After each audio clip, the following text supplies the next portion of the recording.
Sherlock Holmes.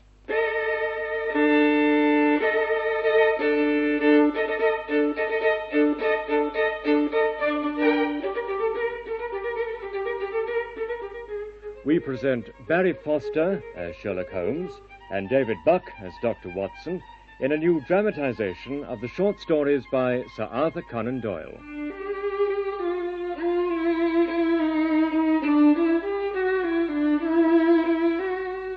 The Copper Beeches, dramatized by Michael Bakewell, with Rosemary McHale as Violet Hunter and Tony Church as Mr. Rucastle.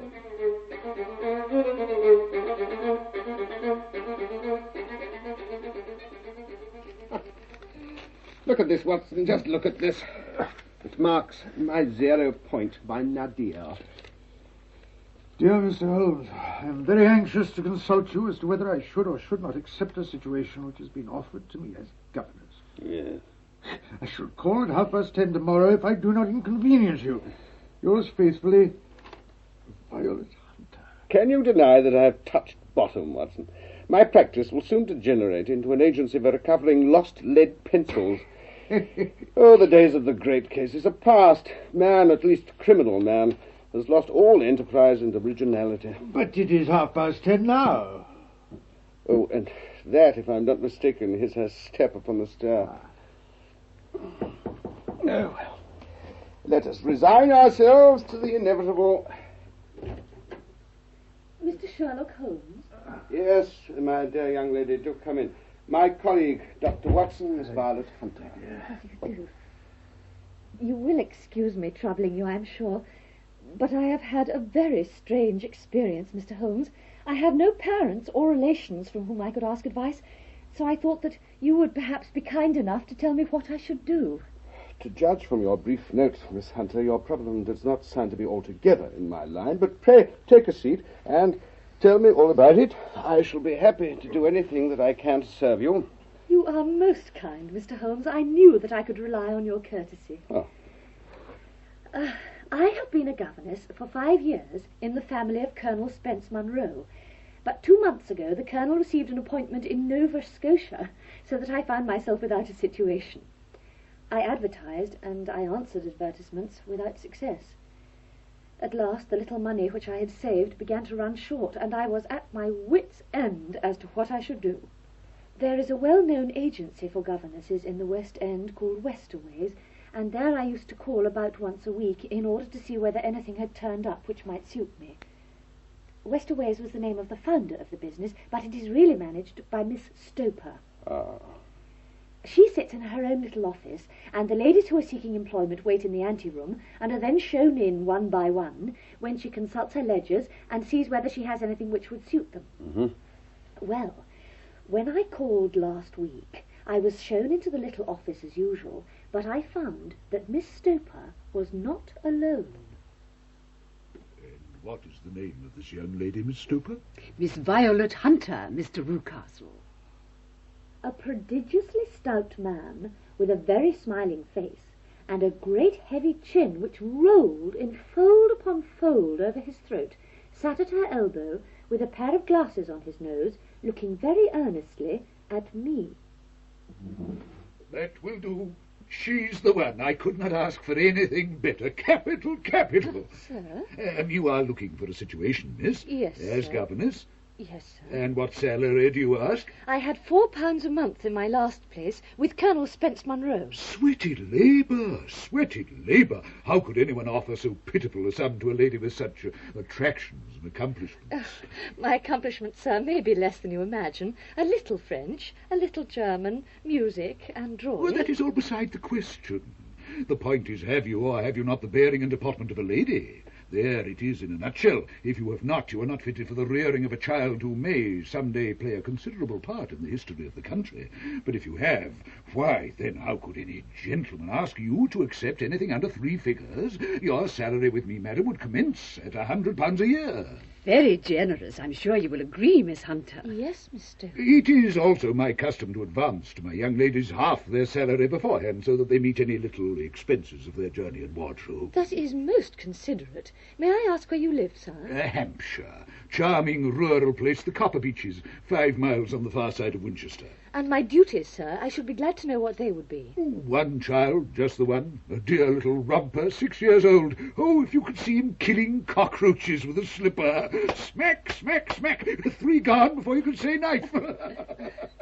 My sole duties, then, would be to take charge of a single child. No, not the sole, my dear young lady. Your duty would be to obey any little commands my wife might give you, provided always that they were such commands as a lady might with propriety obey. You see no difficulties. I should be happy to make myself useful. Quite so. In dress, now, for example, we are faddy people, you know. If you were asked to wear any dress which we might give you, you would not object to our little whim, eh? No. Or to sit here, or sit there, that would not be offensive to you. Oh, no, not at all. Or to cut your hair quite short before you come to us. You would not object to that, eh? I could hardly believe my ears, Mr. Holmes. As you can see, my hair is somewhat luxuriant. Indeed, Miss Hunter. It has been considered artistic. Its chestnut colour is quite distinctive. Yes. I could not dream of sacrificing it. Miss Hunter, I'm afraid it is quite essential. It is a little fancy of my wife's, and ladies' fancies, you know, Miss Hunter, must be consulted. I am sorry, but it is quite impossible. You won't cut your hair? No, sir, I really could not. Then that quite settles the matter. I had better inspect a few more of your young ladies, Miss Stoper. Of course, Mr. Rucastle. Do you desire your name to be kept upon the books, Miss Hunter? If you please, Miss Stoper. It seems rather useless if you refuse excellent offers in such a fashion. You can hardly expect us to exert ourselves to find another such opening for you. Good day to you, Miss Hunter. Show the next young lady in, if you please. Well, Mr. Holmes, when I got back to my lodgings and found little enough in the cupboard and unpaid bills on the table, I began to ask myself whether I had not been rather foolish. After 2 days I was going to ask whether the place was still open, and then I received a letter from Mr. Rucastle offering me £120 a year. Good Lord. He said his wife was attracted by my description and was anxious for me to come. He was firm about my hair, but hoped that the increased salary might recompense me. And that was all? He said that his wife wished me to wear a particular electric blue dress indoors in the mornings. Sounds very peculiar to me. It belonged to his daughter, who has gone to Philadelphia. Odder still. I have made up my mind to accept, Mr. Holmes. I thought, however, that before taking the final step, I should like to submit the whole matter to your consideration. Well, Miss Hunter, if your mind is made up, that settles the question. But you would not advise me to refuse. I confess it is not a situation I should like a sister of mine to apply for. But the money, Mr. Holmes, the money! But that is what makes me uneasy. Why should they give you £120 a year when they could have their pick for £40? Well, there seems to me to be only one possible explanation. Mr. Rucastle seemed to be a very kind, good-natured man. Is it not possible that his wife is a lunatic, that he humours her fancies in every way to prevent an outbreak? Even if that were so, it does not seem to me to be a very nice household for a young lady. I agree. I thought that if I told you all the circumstances, you would understand afterwards if I wanted your help. I should feel so much stronger if I felt that you were behind me. Oh, you may carry that feeling away with you at any time, day or night. A telegram would bring me to your help. Oh, then that is enough for me. I shall go down to Hampshire quite easy in my mind now. My poor hair will be shorn tonight, and I shall leave for Winchester tomorrow. Thank you, Mr. Holmes. You have been most considerate and reassuring. Your little problem promises to be the most interesting which has come my way for months. You may rely on me. Good day, gentlemen. Good day, Miss Hunter. At least she seems to be a young lady well able to take care of herself. She will need to be. I am much mistaken if we do not hear from her before many days are past.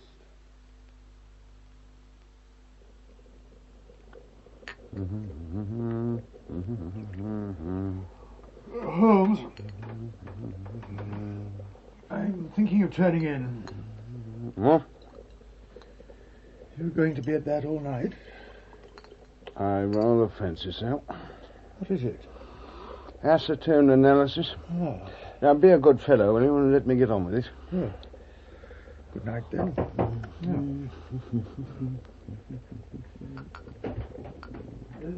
Oh.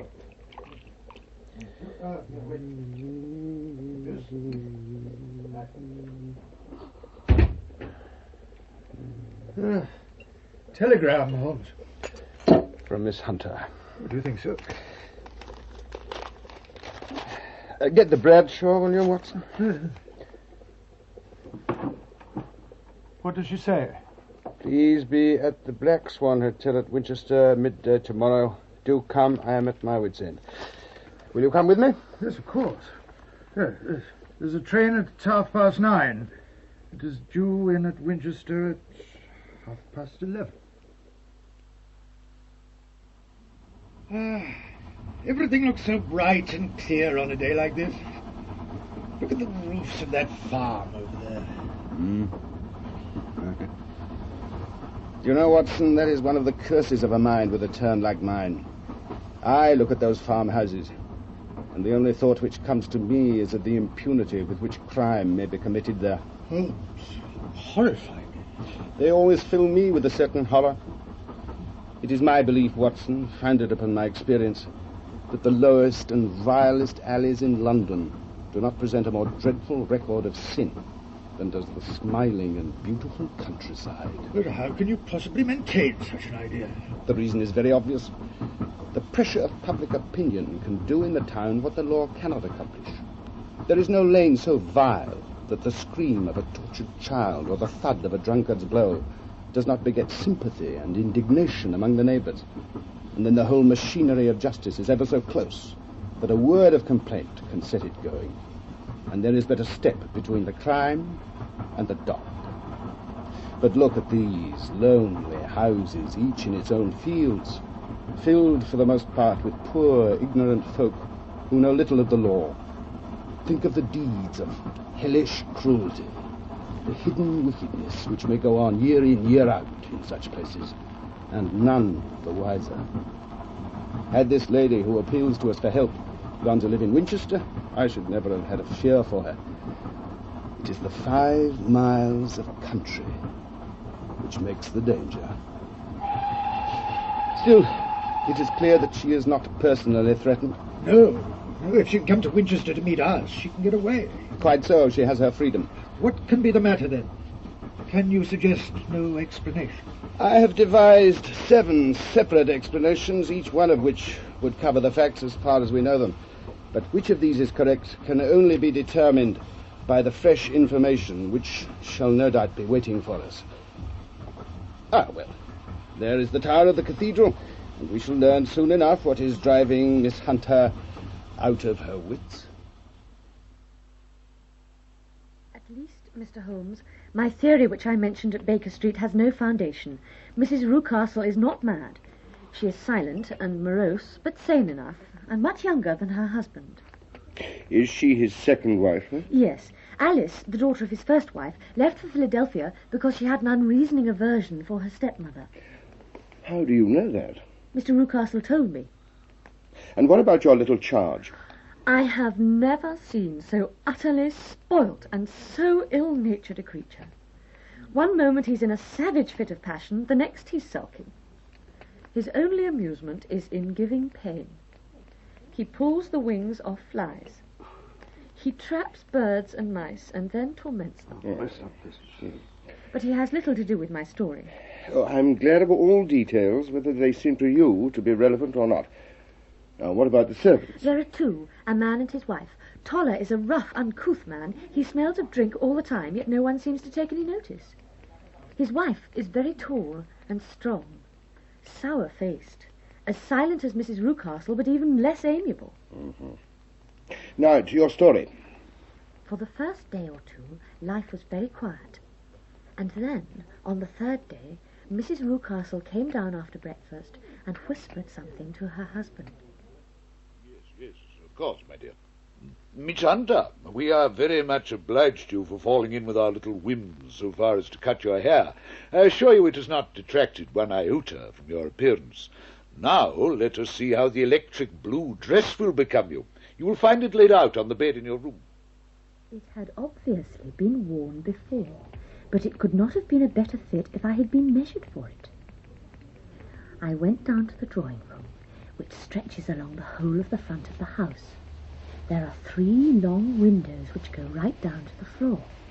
A chair had been placed close to the central window, with its back turned towards it.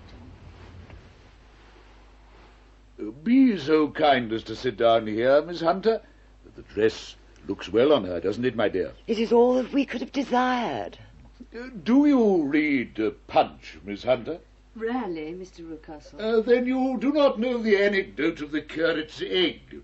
Curate's egg? A curate was taking breakfast at the table of his bishop, and his egg turned out to be a bad one. I'm afraid you've got a bad egg, said the bishop. Oh, no, my lord, I assure you, stammered the curate. Parts of it are excellent. Oh, the man summoning the steward. Look here, steward, if this is coffee, I want tea. But if this is tea, I wish for coffee.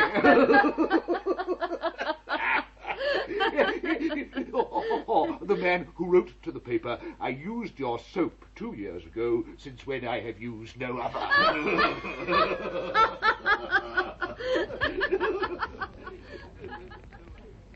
I laughed until I was quite weary, but Mrs. Rucastle never so much as smiled. 2 days later, we went through the same performance. You can imagine how curious I became. They were always very careful to turn my face away from the window, so that I began to be consumed with desire to see what was behind my back. My hand mirror had been broken, and on the next occasion I concealed a piece of glass in my handkerchief.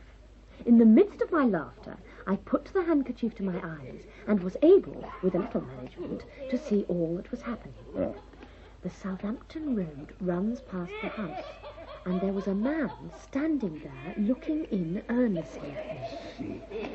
I lowered my handkerchief and saw Mrs. Rucastle's eyes fixed upon me. Jethro, there is some impertinent fellow on the road there who is staring at Miss Hunter. No friend of yours, I trust. I know no one in these parts. Then kindly turn round and motion him to go away. I did as I was told, Mr. Holmes, and the same instant Mrs. Rucastle drew down the blind. That was a week ago, and since then I have not sat again in that window, nor have I worn the blue dress. Pray continue, Miss Hunter. The whole story has the most fascinating features. My next experience was a very strange one.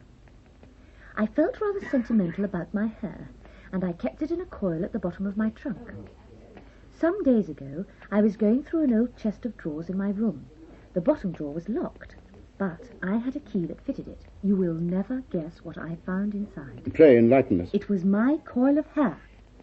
Or rather, it wasn't, for mine was still in my trunk, but I assure you it was absolutely identical. Isn't that extraordinary? Extraordinary. My suspicions were thoroughly aroused, Mr. Holmes, and I decided to explore the house, but I had to be careful because of the dog. Dog? A giant mastiff. It's kept locked up in an outhouse by the kitchen during the day, but they let it out at nights to patrol the grounds. I saw it the other night, in the moonlight, by the copper beeches. It is as big as a calf. But what is it they're plotting? That's just the point, Mr. Holmes. The north wing of the house is uninhabited, but I noticed that one of the windows is kept shuttered. Mr. Rucastle told me that he used it as a dark room, but I felt sure there was something about it that I was not meant to know. Yesterday, I decided to have a look at it. How very brave of you. The north wing is always kept locked. In the evening, I saw Toller coming out of there carrying a black linen bag. He was very drunk, and he left the key in the door. I turned the key, and I went in. There was a little passage in front of me. It was unpapered and uncarpeted. Round the corner there were 3 doors. The centre door was closed and barricaded with one of the bars of an iron bed, padlocked to a ring in the wall. Suddenly I heard a noise within the room. My nerves failed me completely, and I ran. dear Miss Hunter.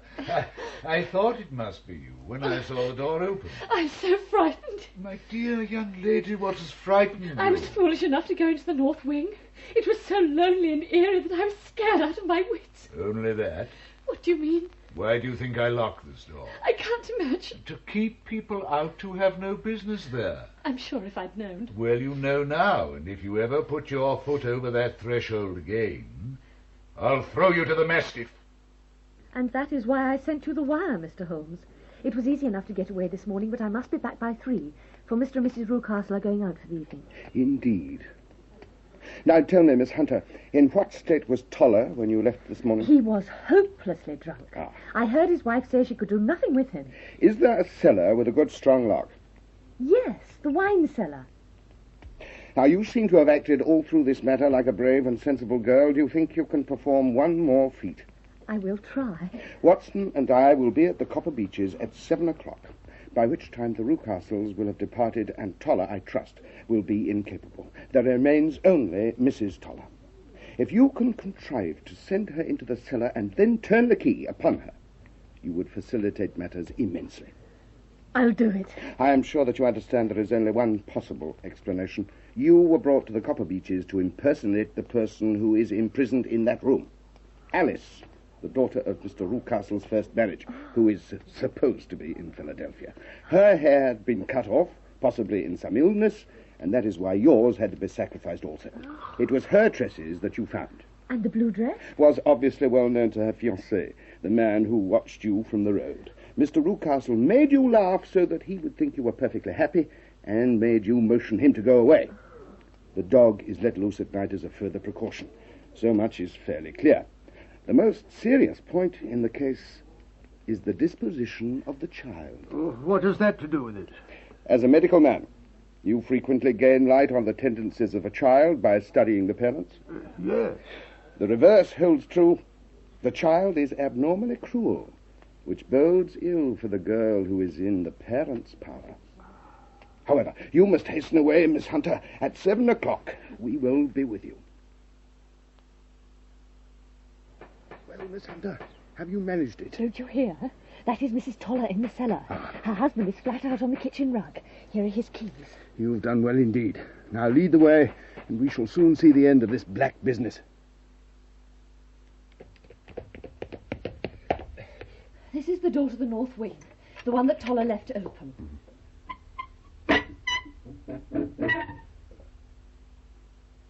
Down this passage. This is the door to the shuttered room, Mr. Holmes. Well, the bar across it should not constitute too grave an obstacle. We can simply cut the cord which holds it in position. Remove the bar, Watson, if you please. Now, try this one. No. No, that one either. No. These are the only keys, Miss Hunter? Yes. Yes, the scoundrel must keep it always with him. No sound from within. I trust that we're not too late. Watson, I shall need your shoulder to help break down the door. Stand away, Miss Hunter. Are you ready, Watson? Ready.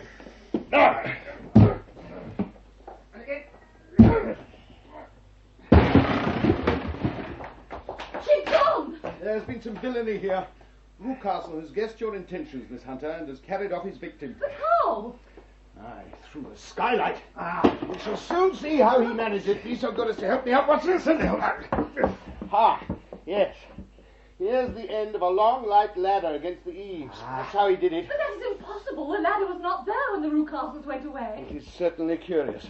It must have been quite an athletic feat for someone of Mr. Rucastle's constitution. And why carry her away from the outside when he could perfectly easily unlock the door? I can only conceive that he wanted to confuse Miss Hunter. He pretended to go away and then returned secretly and abducted his daughter.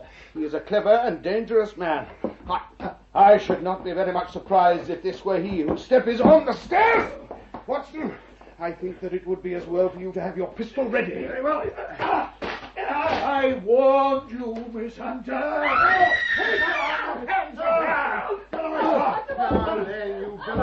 What have you done with your daughter? Where is she? It is for me to ask you that, you thieves. Spies and thieves. I have caught you. You are in my power now, and I know how to serve you. He's gone for the dog! I have my revolver, Miss Hunter. Quickly, let us go down to the front door. My God, the dog's got loose. It's 2 days since he was fed. He's got the master. Watson, can you dispatch the brute without killing the Newcastle? I trust so. Toller, it is Toller, I presume. Yes, sir. Go and release your wife from the cellar. Here are the keys. Yes, sir. Now, Watson, let us see what can be done for the wretched Newcastle. Oh, Miss Hunter, it is a pity you didn't let me know what you were planning. For I would have told you that your pains were wasted. It is clear that Mrs. Toller knows more about this business than any of us. I will soon explain it all to you, sir. I'd have done so sooner if I'd not been locked in the cellar. Now, just sit yourself down, Mrs. Toller, and tell us what happened. Miss Alice was not a happy girl. Her father never treated her right after he married again, and it got much worse after she met that Mr. Fowler. Her fiancé. She met him at a friend's house. It seems she had rights of her own by her mother's will, and Mr. Rucastle was determined the money shouldn't go out of the house. He wanted her to sign a paper so that he could have the use of her money, even if she married, but she wouldn't do it. He kept going on at her until the poor thing got brain fever and had to have all her lovely hair cut off. But that young Mr. Fowler, he stuck to her as true as a man could be. And so Rucastle locked up his daughter and got Miss Hunter down from London to impersonate her. That was it, sir. But Mr. Fowler, being a determined man, sought out your acquaintance and persuaded you, by certain arguments, metallic or otherwise, that your interests were the same as his. Mr. Fowler was always a very kind-spoken, free-handed gentleman. And in this way he managed that your good man should have no want of drink, and that a ladder should be ready at the moment when your master had gone out. You might have been there all the time, sir. You have it, just as it happened. Well, let us trust that after so many tribulations they may find happiness.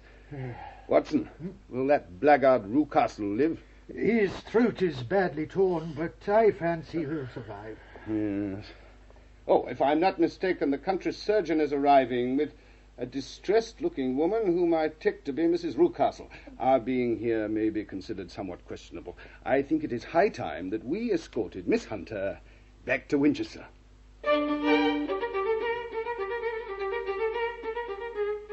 That was Barry Foster as Sherlock Holmes and David Buck as Dr. Watson in The Copper Beeches by Sir Arthur Conan Doyle, dramatised for radio by Michael Bakewell.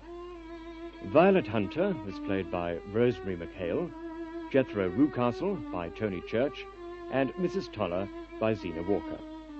Miss Stoper, Irene Sutcliffe, Mrs. Rucastle, Stella Tanner, and Toller by William Edel. The play was directed in our Birmingham studios by Vanessa Whitburn.